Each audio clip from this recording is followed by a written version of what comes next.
جس میں Pakistan steel mill Soviet Union کی مدد سے قائم کی گئی، جو پاکستان کی سب سے بڑی اسٹیل پروڈکشن فیکٹری بنی۔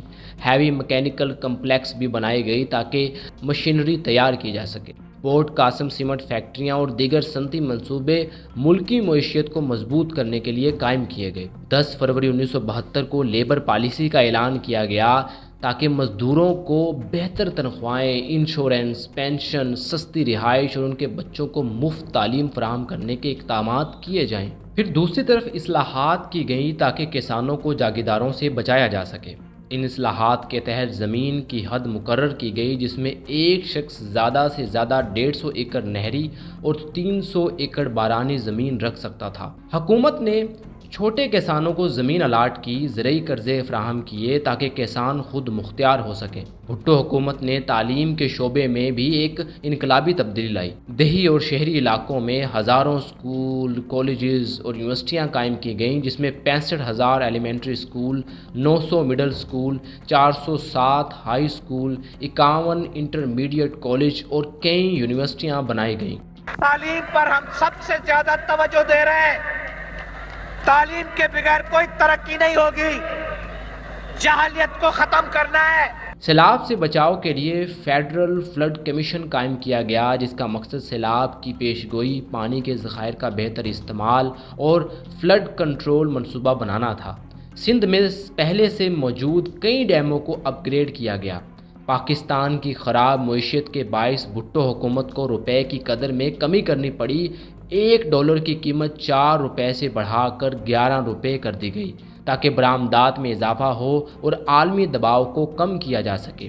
مالی بحران سے بچنے کے لیے ایران اور عرب ممالک نے قرضے دیے، جن میں ایران نے سب سے زیادہ $58 کروڑ فراہم کیے۔ ان ساری کی ساری اصلاحات کی وجہ سے پاکستان وقتی طور پر تو اپنے پیروں پر کھڑا ہو گیا، لیکن ایک لمبے عرصے تک پاکستان کو چلانے کے لیے ساری کی ساری اصلاحات میسر ثابت نہ ہوئیں۔ جن فیکٹریوں اور صنعتوں کو حکومت نے اپنے قبضے میں لیا، وہ شروع میں تو منافع دے رہی تھیں، لیکن بعد میں تباہی کا شکار ہو گئیں، کیونکہ حکومت کی جانب سے مقرر کردہ سرکاری افسران صنعتیں چلانے میں ماہر نہیں تھے، جس کی وجہ سے اداروں میں نااہلی، کرپشن اور سیاسی مداخلت بڑھ گئی۔ بھٹو کی نیشنلائزیشن پالیسی کے بعد پاکستان کے بڑے سرمایہ داروں نے اپنا سرمایہ ملک سے نکالنا شروع کر دیا۔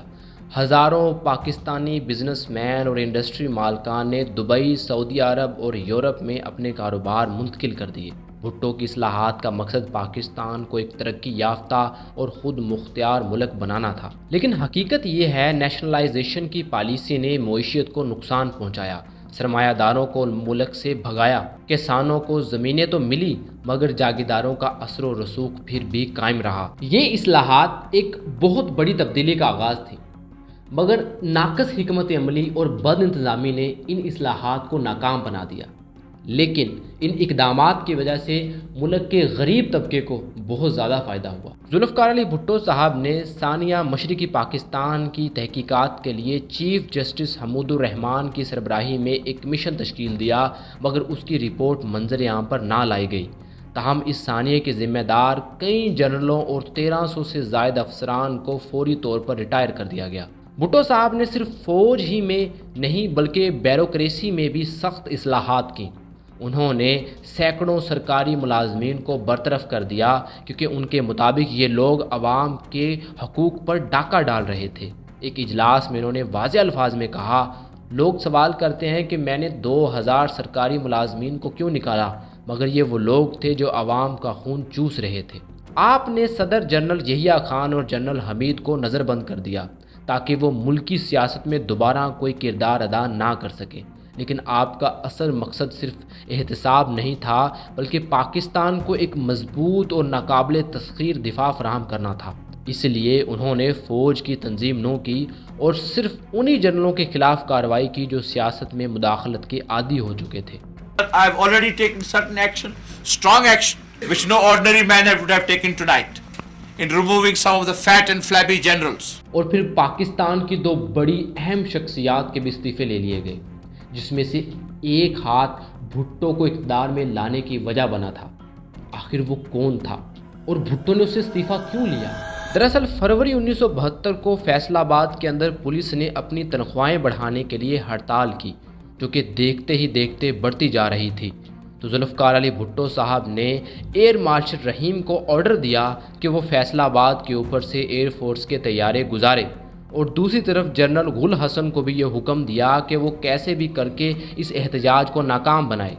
لیکن ان دونوں سربراہان نے بھٹو صاحب کے احکامات ماننے سے انکار کر دیا، جس کی وجہ سے بھٹو صاحب غصے میں آ گئے اور 3 مارچ کو انہیں ایوان صدر راولپنڈی طلب کر لیا اور ان دونوں کے ہاتھوں میں کچھ کاغذات تھما دیے اور کہا کہ اس کے اوپر دستخط کرو، اور ان سے استعفے لے لیے گئے۔ پھر ایئر مارشل رحیم اور جنرل غل حسن کو گورنر ہاؤس میں بھجوا دیا گیا اور حکم دیا گیا کہ انہیں تب تک وہاں رکھا جائے جب تک نئے کمانڈر چارج نہیں سنبھال لیتے، اور مارچ ہی میں جنرل ٹیکا خان کو نیا آرمی چیف مقرر کر دیا۔ اور دوسری طرف پولیس ہڑتال کو روکنے کے لیے یہ اعلان کروایا گیا کہ پولیس کی جگہ پیپلز پارٹی کے کارکن تھانوں میں ڈیوٹی دیں گے، اور پولیس والوں کو 24 گھنٹے کا وقت دے دیا گیا کہ یا تو واپس آ جاؤ یا پھر برطرف کر دیے جاؤ گے۔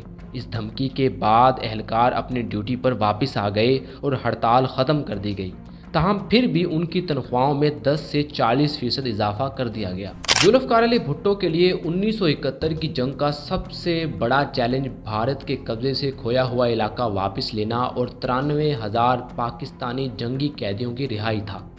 آپ نے اس مسئلے کے حل کے لیے ایک بڑے سفارتی محاذ پر قدم رکھنے کا فیصلہ کیا۔ 21 جون 1972 کو بھٹو بھارتی وزیر اعظم اندرا گاندھی سے مذاکرات کے لیے شملہ روانہ ہوئے۔ بھارت کی خواہش تھی کہ اس موقع کو استعمال کرتے ہوئے کشمیر کے مسئلے کو ہمیشہ کے لیے اپنے حق میں حل کروا لیا جائے، مگر بھٹو کے ذہن میں ایک الگ ہی حکمت عملی تھی۔ وہ ان مذاکرات کو یوں ترتیب دینا چاہتے تھے کہ بغیر کوئی بڑی رعایت دیے پاکستان کے تمام جنگی قیدی واپس لائے جائیں اور کھویا ہوا علاقہ بھی حاصل کر لیا جائے۔ مذاکرات سے پہلے بھٹو نے کچھ کارڈز کھیلنے کا فیصلہ کیا۔ پہلا کارڈ یہ تھا کہ مشرقی پاکستان سے لاکھوں بنگالی مغربی پاکستان میں ملازمت کے لیے آتے تھے اور جنگ کے بعد وہ وہی رہ گئے تھے۔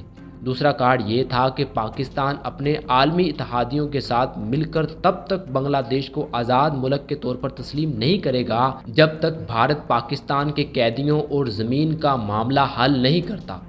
اس کی وجہ سے اندرا گاندھی پر زبردست دباؤ آ گیا، کیونکہ جب تک پاکستان منظوری نہ دے گا بنگلہ دیش اقوام متحدہ کا رکن بھی نہیں بن سکتا۔ بھٹو صاحب نے اپنی ٹیم کو واضح ہدایت کر دی تھی کہ مذاکرات میں کون سے نکات پر بات کرنی ہے اور کون سے معاملات پر بالکل خاموش رہنا ہے۔ جیسے ہی مذاکرات کا آغاز ہوا، اندرا گاندھی نے 3 شرطیں رکھ دیں۔ پہلی کہ پاکستان باضابطہ طور پر تسلیم کرے کہ کشمیر بھارت کا حصہ ہے۔ دوسری شرط، پاکستان اپنے کچھ جنگی قیدیوں کے خلاف مقدمات چلانے کی اجازت دے۔ تیسری کہ پاکستان بنگلہ دیش کو ایک آزاد ملک کے طور پر قبول کر لے۔ یہ وہ شرائط تھیں جو بھارت پاکستان کے اوپر زبردستی مسلط کرنا چاہتا تھا، لیکن شاید بھٹو صاحب کا فیصلہ کچھ اور ہی تھا۔ بھٹو صاحب نہیں چاہتے تھے کہ میں ان شرائط کو مانوں، وہ ان شرائط کو تسلیم کیے بغیر تمام جنگی قیدی اور پاکستان کا کھویا ہوا علاقہ واپس حاصل کرنا چاہتے تھے۔ دوسری طرف بھارتی وفد کو پہلے سے ہدایت دی گئی تھی کہ بھٹو کی کسی بات پر یقین نہ کیا جائے، مگر جیسے جیسے مذاکرات آگے بڑھ رہے تھے بھٹو کی سفارتی چالاکی کا پلڑا بھاری ہوتا گیا۔ لگاتار مذاکرات کے اندر اتار چڑھاؤ آتا گیا، لیکن پھر صورتحال اس قدر سنگین ہو گئی کہ بھٹو نے اپنی بیٹی بے نظیر سے کہا، اپنا سامان باندھ لو، ہم واپس جا رہے ہیں۔ میں بھارت کے مطالبات ماننے سے بہتر سمجھتا ہوں کہ بغیر کسی معاہدے کے واپس چلا جاؤں، لیکن اپنے ملک کا سودا نہیں کروں گا۔ یہ وہ لمحہ تھا جب اندرا گاندھی کو بھی سفارتی نقصان کا احساس ہونے لگا۔ پھر شام 4 بجے بھٹو نے اندرا گاندھی سے ملاقات کی تو انہوں نے دیکھا کہ وہ کافی نروس ہیں۔ بھٹو نے اس موقع کا فائدہ اٹھانے کا فیصلہ کیا اور اگلے آدھے گھنٹے میں ایک ایسی شاندار تقریر کی کہ بھارتی وفد اور خود اندرا گاندھی حیران رہ گئے اور وہ بھٹو کی باتوں سے متاثر ہوئے۔ ان کے پاس بھٹو کی شرائط ماننے کے علاوہ کوئی چارہ نہ رہا اور آخر کار پاکستان نے 93,000 قیدی اور کھویا ہوا علاقہ واپس حاصل کر لیا۔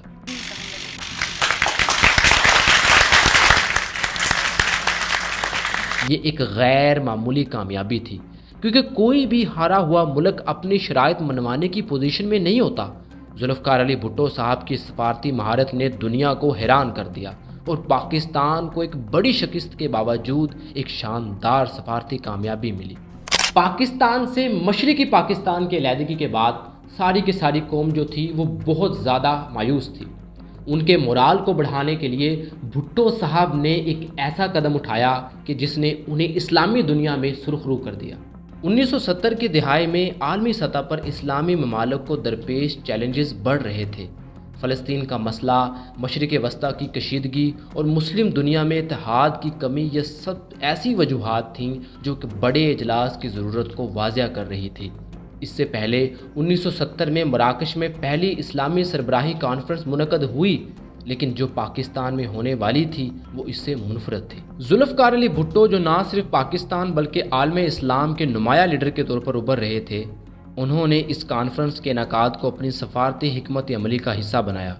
بھٹو جانتے تھے کہ اگر پاکستان کو ایک مضبوط اسلامی بلاک کے طور پر ابھارنا ہے تو اس لیے مسلم ممالک کے ساتھ اتحاد قائم کرنا ہوگا۔ چنانچہ انہوں نے مختلف مسلم رہنماؤں کو قائل کیا اور لاہور کو اسلامی دنیا کا مرکز بنا دیا۔ اس کانفرنس میں سعودی عرب، ایران، متحدہ عرب امارات، ترکی، مصر، شام، لیبیا، الجزائر اور دیگر 38 اسلامی ممالک کے سربراہان نے شرکت کی۔ سب سے اہم لمحہ وہ تھا جب یاسر عرفات، جو اس وقت فلسطین لیبریشن آرگنائزیشن کے سربراہ تھے، کو ایک آزاد مسلم رہنما کے طور پر تسلیم کر لیا گیا۔ یہ فلسطین کے مسئلے پر ایک تاریخی فیصلہ تھا جس میں پاکستان نے ایک کلیدی کردار ادا کیا۔ اس کانفرنس میں کئی اہم فیصلے کیے گئے۔ فلسطین کی آزادی کی تحریک کو مکمل حمایت دی گئی، مسلم ممالک کے درمیان اتحاد پر زور دیا گیا، اسلامی دنیا کا اجتماعی خود مختاری اور وسائل کے بہتر استعمال پر تبادلہ خیال ہوا۔ یہ کانفرنس پاکستان کے لیے ایک سفارتی فتح ثابت ہوئی۔ یہ پہلا موقع تھا جب پاکستان نے خود کو مسلم دنیا کا لیڈر ثابت کیا۔ آج بھی یہ کانفرنس تاریخ کے اوراق میں ایک سنہری باب کے طور پر محفوظ ہے۔ ذوالفقار علی بھٹو صاحب کی زندگی کے بڑے کارناموں میں سے ایک کارنامہ 1973 کے آئین کا نفاذ تھا۔ پاکستان کی سیاسی تاریخ میں 1973 کا آئین وہ بنیاد تھا جس نے ملک کو ایک مضبوط جمہوری ڈھانچہ فراہم کیا۔ اس وقت پاکستان میں پہلے 2 آئین 1956 اور 1962 ناکام ہو چکے تھے، اور بھٹو جانتے تھے کہ اگر ملک کو مستحکم کرنا ہے تو ایک ایسا آئین ضروری ہے جو سب جماعتوں کو قابل قبول ہو۔ معروف سیاستدان پروفیسر غفور احمد اپنی کتاب پھر مارشل لا آ گیا میں لکھتے ہیں کہ اسمبلی میں پیپلز پارٹی کو 80% اکثریت حاصل تھی، جس کے باعث اپوزیشن کی حمایت کے بغیر بھی آئین منظور کروایا جا سکتا تھا، مگر بھٹو نے سیاسی بصیرت کا مظاہرہ کرتے ہوئے اپوزیشن کو ہر مرحلے پر اعتماد میں لینے کی کوشش کی اور جمہوری روایات کو مضبوط کیا۔ 1972 کو بھٹو کی قیادت میں ایک آئین ساز کمیٹی تشکیل دی گئی۔ اس کمیٹی میں تمام بڑی سیاسی جماعتوں کے نمائندے شامل تھے۔ تمام سیاسی جماعتوں نے پارلیمانی نظام حکومت پر اتفاق کیا۔ اس کانفرنس کے اندر کچھ اہم نکات طے کیے گئے۔ پاکستان کا نام اسلامی جمہوریہ پاکستان ہوگا، صدر اور وزیر اعظم مسلمان ہوں گے، قرآن و سنت کے خلاف کوئی قانون نہیں بنایا جائے گا، صوبوں کو خود مختاری حاصل ہوگی، سینٹ کا قیام عمل میں لایا جائے گا اور تمام صوبوں کو برابر کی نمائندگی ملے گی۔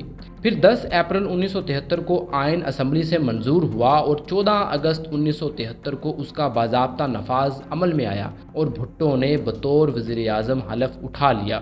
اس آئین میں آرٹیکل 6 بھی شامل کیا گیا، جس کے تحت اگر کوئی شخص یا ادارہ آئین کو توڑنے کی کوشش کرے گا تو اسے سنگین غداری کے زمرے میں شمار کیا جائے گا۔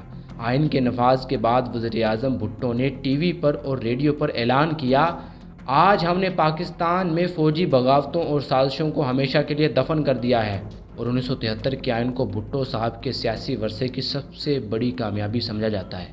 پاکستان کی سیاست میں اگر کوئی شخصیت سب سے زیادہ کرشماتی اور سب سے زیادہ متنازع رہی تو وہ ذوالفقار علی بھٹو صاحب کی شخصیت تھی، کیونکہ ان کے دور حکومت میں ایک ایسے بڑے فیصلے کیے گئے جو ملک کے لیے بہت زیادہ فائدہ مند ثابت ہوئے، لیکن بہت سارے فیصلے ایسے بھی تھے جن کے اوپر آج تک سوال اٹھائے جاتے ہیں۔ مشرقی پاکستان کی علیحدگی کے بعد بلوچستان میں قوم پرستوں کی جانب سے آزادی کے مطالبات میں بے پناہ اضافہ ہوا۔ بلوچستان میں بغاوت کے دوران نیب کی حکومت موجود تھی جو اس تحریک کو روکنے میں ناکام ہو رہی تھی۔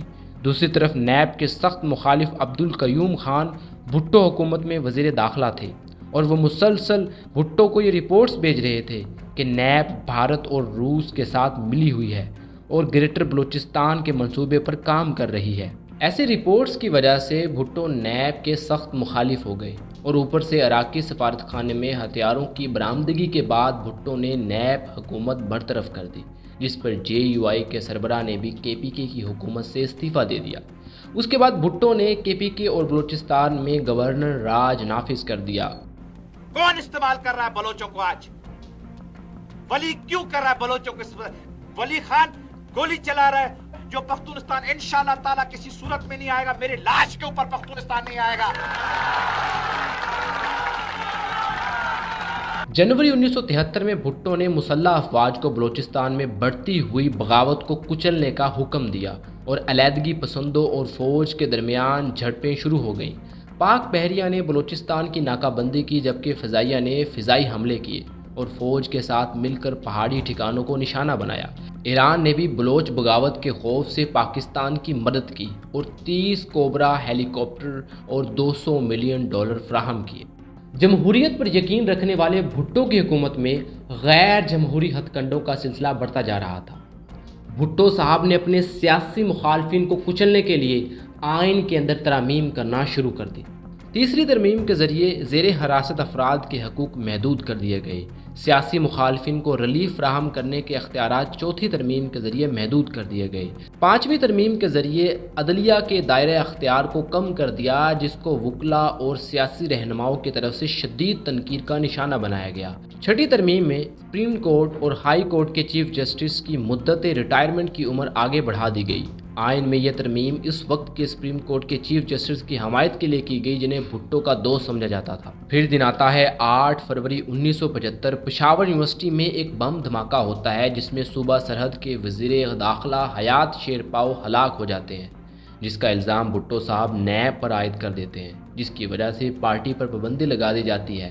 نیب کے تمام اثاثے ضبط کر لیے جاتے ہیں اور اس کی قیادت کو گرفتار کر کے جیلوں میں ڈال دیا جاتا ہے۔ پھر حکومت نے نیب پر پابندی کے فوراً بعد سپریم کورٹ میں درخواست دائر کی جس میں الزام لگایا گیا کہ یہ جماعت پاکستان مخالف سرگرمیوں میں ملوث ہے۔ ذوالفقار علی بھٹو صاحب نے فیڈرل سیکیورٹی فورس یعنی FSF قائم کی، جس کا بنیادی مقصد بظاہر ملک میں امن و امان برقرار رکھنا تھا اور داخلی سیکیورٹی کو مضبوط بنانا تھا، لیکن عملی طور پر یہ فورس زیادہ تر بھٹو کے سیاسی مخالفین کو دبانے کے لیے استعمال ہوئی۔ بھٹو نے اپنے دور میں نہ صرف اپنی سیاسی مخالفین بلکہ صحافیوں کو بھی جیلوں میں ڈالا اور حتیٰ کہ اپنی ہی پارٹی کے رہنماؤں کے خلاف بھی کارروائیاں کی۔ ان میں سے ایک واقعہ JA رحیم کا ہے جو کہ بھٹو کی اپنی ہی پارٹی کا بندہ تھا۔ JA رحیم 1966 سے بھٹو کی سیاسی جدوجہد میں ان کے ساتھ تھے۔ 1975 میں بھٹو نے ان کو ایک ڈنر پر مدعو کیا۔ پھر جب JA رحیم ڈنر پر آئے تو باقی مہمانوں کے ساتھ بھٹو صاحب کا انتظار کرنے لگے، یہاں تک کہ رات کے 12 بج گئے۔ JA رحیم تھک ہار کر اٹھے اور اپنا گلاس میز پر رکھا اور چینک کر کہا، تم سب چمچے جب تک چاہو اس وقت تک لاڑکانہ کے مہاراج کا انتظار کرو، میں تو اپنے گھر جا رہا ہوں۔ پھر جیسے ہی وہ گھر پہنچے تو ان کے پیچھے ہی FSF والے بھی پہنچ گئے۔ انہوں نے JA رحیم کی عمر کا خیال کیے بغیر ان کو مکے اور رائفل کے بٹس مارے۔ JA رحیم کہتے ہیں کہ میرے بیٹے سکندر کو بھی تشدد کا نشانہ بنایا گیا، مار پیٹ کی وجہ سے میں بے ہوش ہو گیا۔ FSF کے جوانوں نے مجھے گھسیٹ کر جیپ میں ڈالا اور پولیس اسٹیشن لے گئے، وہاں مجھے 2 گھنٹے تک حراست میں رکھنے کے بعد رہا کر دیا۔ اس بات میں کوئی شک نہیں کہ بھٹو صاحب نے طاقت، اختیار اور سیاست کے کھیل میں ہر پتہ آزمایا، کبھی اپنے مخالفین کو دبایا، کبھی طاقت کے بلبوتے پر اپنی حکمرانی کو مضبوط کیا۔ لیکن اسی دوران بھٹو صاحب نے ایک ایسا فیصلہ کیا جس نے نہ صرف پاکستان بلکہ دنیا بھر کی سیاست میں کھلبلی مچا دی۔ وہ فیصلہ تھا پاکستان کو ایٹمی طاقت بنانے کا، اور یہی فیصلہ بھٹو صاحب کو اقتدار کی کرسی سے جیل کی سلاخوں کے پیچھے لے جانے والی بڑی وجوہات میں سے ایک وجہ بنا۔ 1971 کی جنگ کے تقریباً 2 ہفتے بعد 20 جنوری 1972 کو بھٹو نے ملتان میں ایٹمی سائنسدان اور انجینئروں کی ایک میٹنگ بلائی۔ حالیہ جنگ اور مستقبل میں ملک کو درپیش بڑے جان لیوا خطرے پر زور دیتے ہوئے بھٹو نے کہا، کیا آپ مجھے ایک ایٹم بم دے سکتے ہیں اور یہ بھی بتائیں کہ اسے بنانے میں کتنا وقت لگے گا؟ سب سائنسدانوں کے چہرے جنگ کی وجہ سے مایوس تھے، لیکن انہوں نے جذباتی جواب دیا اور کہا، ہاں ہم 5 سال میں بنا سکتے ہیں۔ تب ہی بھٹو صاحب مسکرائے اور اپنا ہاتھ اٹھایا اور ڈرامائی انداز میں 3 انگلیاں آگے بڑھاتے ہوئے کہا، 3 سال، مجھے یہ 3 سالوں میں چاہیے۔ ماحول اچانک گرم ہو گیا۔ اس کے بعد ایک جونیئر سائنسدان صدیق احمد بٹ پرجوش انداز میں کھڑے ہوئے اور بھٹو صاحب کو مخاطب کرتے ہوئے کہا، ہاں ہم یہ 3 سال میں کر سکتے ہیں۔ جب بھٹو صاحب نے بٹ کا جواب سنا تو خوش ہوئے اور کہا، اچھا، میں آپ کے جوش و جذبے کی قدر کرتا ہوں۔ یہ ایک بہت سنجیدہ سیاسی فیصلہ ہے جو پاکستان کو کرنا چاہیے اور شاید تیسری دنیا کے تمام ممالک کو ایک دن کرنا چاہیے۔ پھر بھٹو نے اونچی آواز میں کہا، تو کیا آپ سب لڑکے کر سکتے ہیں؟ تقریباً تمام سینئر سائنسدانوں نے ایک ہی لہجے میں جواب دیا کہ ہاں، اگر وسائل اور سہولیات ملی تو ہم کر سکتے ہیں۔ پھر بھٹو نے یہ کہہ کر میٹنگ کا اختتام کیا کہ میں آپ کے لیے وسائل تلاش کروں گا۔ پھر دن آتا ہے سال 1974۔ بھارت اپنا پہلا ایٹمی دھماکہ کرتا ہے جس کی وجہ سے پاکستان میں کھلبلی مچ جاتی ہے، کیونکہ بھٹو صاحب اب سمجھ چکے تھے کہ پاکستان کا وجود اب خطرے میں پڑ چکا ہے، طاقت کا توازن بگڑ چکا ہے اور ایٹم بم کی وجہ سے بھارت کا پلڑا بھاری ہو چکا ہے۔ پھر جلد ہی بھٹو صاحب نے امریکہ سے بھارت پر اقتصادی پابندی لگانے کی درخواست کی، تاہم بھٹو کی درخواست پر امریکہ میں پاکستان کے سفیر نے secretary of state Henry Kissinger سے ملاقات کی تو ہنری کسنجر نے پاکستانی سفیر کو جواب دیا کہ یہ ٹیسٹ ایک درست کامیابی ہے اور پاکستان کو اس کے ساتھ رہنا سیکھنا پڑے گا۔ امریکہ کی طرف سے یہ جواب سن کر بھٹو صاحب کو حیرانی ہوئی، البتہ کہیں نہ کہیں ان کے ذہن کے اندر یہ خیال آ چکا تھا کہ اگر اسی طرح ہم ہاتھ پر ہاتھ دھرے بیٹھے رہے تو شاید بہت جلد دنیا کے نقشے سے ہمارا نام و نشان مٹ جائے گا۔ بھٹو نے ایک کانفرنس بلائی اور کہا کہ بھارت کا ایٹمی پروگرام پاکستان کو ڈرانے اور خطے میں غلبہ قائم کرنے کے لیے بنایا گیا ہے۔ اب پاکستان بھی ایک نیوکلیئر پروگرام بنائے گا، لیکن ہم اسے ایک پرامن مقصد کے لیے استعمال کریں گے۔ کوئی دشمن کو جرأت نہیں ہوگی کہ پاکستان کو مزید نقصان پہنچائے، کیونکہ پاکستان کا ہر بچہ، پاکستان کی ہر بچی، پاکستان کا ہر شخص، پاکستان کا ہر شہری اپنی جان قربان کرے گا ان سرحدوں کو، ان پاک سرحدوں کو بچانے کے لیے۔ لیکن ان حالات میں ایٹم بم بنانا مشکل ہی نہیں بلکہ ناممکن تھا، کیونکہ پاکستان کے پاس پلوٹونیم تیار کرنے والا ایٹمی ری ایکٹر اور بھاری پانی تیار کرنے والا پلانٹ موجود نہیں تھا، جس کی وجہ سے بھٹو صاحب کو ہر طرف سے ناامیدی نظر آ رہی تھی۔ لیکن تب ہی بھٹو صاحب کو ایک خط موصول ہوتا ہے جس میں یہ لکھا ہوا ہوتا ہے کہ میں ڈاکٹر عبدالقدیر خان، میرے پاس ایک ایسی ٹیکنیک ہے جس کو استعمال کر کے ہم کم سے کم وقت میں ایٹم بم بنا سکتے ہیں۔ جیسے ہی بھٹو صاحب نے وہ خط پڑھا، آپ کی خوشی کا ٹھکانہ نہیں تھا۔ بھٹو صاحب نے کہا، مجھے کیسے بھی کر کے یہ بندہ چاہیے، چاہے جو بھی کرنا پڑے۔ پھر دسمبر 1974 کو عبدالقدیر خان پاکستان پہنچ جاتے ہیں اور بھٹو صاحب سے ملاقات کرتے ہیں۔ عبدالقدیر خان بھٹو کو مخاطب کر کے کہتے ہیں کہ جس پلوٹونیم کے طریقے سے آپ ایٹم بم بنانا چاہ رہے ہیں وہ بہت لمبا پروسیس ہے جس میں بہت زیادہ وقت اور پیسے لگیں گے، لیکن میرے پاس ایک ایسا طریقہ ہے جس سے ہم کم سے کم وقت میں ایٹم بم بنا سکتے ہیں، اور وہ ہے یورینیم کی افزودگی کے ذریعے۔ بھٹو صاحب نے کہا، اس کی بات میں دم ہے۔ اب بھٹو صاحب یہ نہیں چاہتے تھے کہ دنیا کو اس چیز کی خبر ہو کہ پاکستان ایٹم بم بنانے جا رہا ہے، جس کی وجہ سے انہوں نے پروجیکٹ کو خفیہ رکھنے کے لیے ایک الگ کوہوٹا ریسرچ لیبارٹری قائم کی، جس میں عبدالقدیر خان نے پروجیکٹ 706 پر کام کرنا شروع کر دیا۔ دوسری طرف بھٹو صاحب دنیا کو یہ دکھانا چاہ رہے تھے کہ ہم ایٹم بم نہیں بنا رہے، جس کی وجہ سے انہوں نے ایک بہت بڑا کارڈ کھیلنے کا فیصلہ کیا۔ بھٹو صاحب نے دنیا کی نظر کوہوٹا ریسرچ لیبارٹری سے ہٹانے کے لیے ری پروسیسنگ کا پنگا شروع کر دیا۔ بھٹو کی کیبنٹ کے سابقہ ممبر کوثر نیازی اپنی کتاب اور لائن کٹ گئی میں لکھتے ہیں، مسٹر بھٹو کی یہی منشا تھی کہ کوہٹا ریسرچ لیبارٹری کے کام کو ساری دنیا سے چھپا کر اس کی توجہ ری پروسیسنگ پلانٹ کی خریداری پر مرکوز کرا دی جائے اور اس نمائشی گھوڑے کے مسئلے پر اتنی شدت سے سٹینڈ لیا جائے کہ امریکہ خود ہی فرانس پر دباؤ ڈال کر اس معاہدے کی تنسیخ کرا دے. That my government's policy is not to have a nuclear bomb. But at the same time, I have said, why should we be prevented from advancement in nuclear technology? We want to make advances in nuclear technology for peaceful purposes and not for purposes of war. جیسا کہ بھٹو صاحب سوچ ہی رہے تھے، امریکہ نے France پر دباؤ ڈالنا شروع کر دیا اور دوسری طرف پاکستان پر بھی دباؤ ڈالا کہ اگر یہ ڈیل ہوئی تو جو بلینز آف ڈالرز کی ایڈ پاکستان کو دی جاتی ہے سسپینڈ کر دی جائے گی. امریکہ نے اپنے وزیر خارجہ ہینری کسنجر کو بھی پاکستان بھیجا تھا، جہاں ہینری کسنجر نے بھٹو سے ملاقات کی، جس میں انہوں نے بھٹو صاحب کو کہا تھا کہ میں پیغام لے کر آیا ہوں کہ آپ ایٹم بم بنانے کا خواب چھوڑ دیں. اس پر بھٹو صاحب نے کہا کہ اگر آپ ہماری جگہ ہوتے تو کیا کرتے؟